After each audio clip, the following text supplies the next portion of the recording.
Everybody's anxiety is not the same. So it's not the same anxiety someone else has. So somebody might say, hey, I got anxiety, but it's not the same anxiety somebody else is actually living with, or someone else is living with, or somebody else. Everybody's anxiety is different in some way, some shape, some form. Somebody might actually get panic attacks where it's a panic attack and it shuts them down. They can't talk. Another person gets a panic attack. They can talk, and they can talk incessantly and just keep on talking.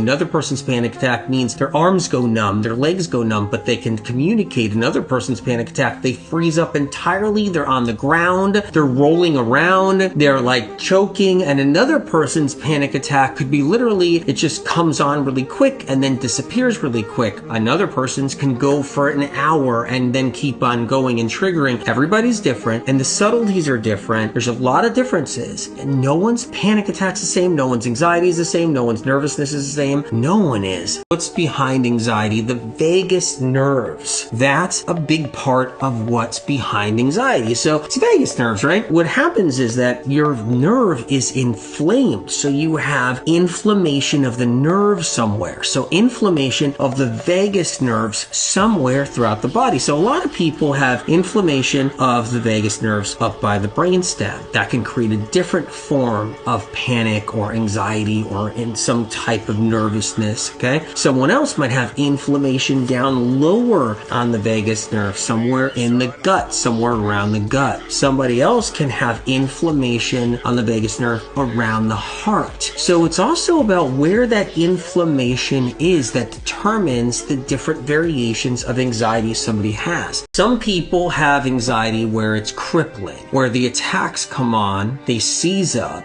they get numb all through their body, their legs get numb, their hands get numb, they can't breathe, they think they're gonna die. Well, that's anxiety that's happening far up, further up head, further up brainstem, further up there, versus somebody else that has inflammation to the vagus nerve somewhere down lower by the stomach, and then they have this pit of the stomach thing, they have this nervousness, they have these butterflies in their stomach, like something, or they feel like their anxiety attack is their stomach flips, where it's constantly flipping, and they have this feeling of that sensation, and they can't breathe good because their stomach is all tense and tight. They have that type of inflammation down lower, okay? Versus somebody who actually has a different situation, and that inflammation is up higher in the brainstem, up higher in the nerves up here. So it all depends too on where that inflammation is.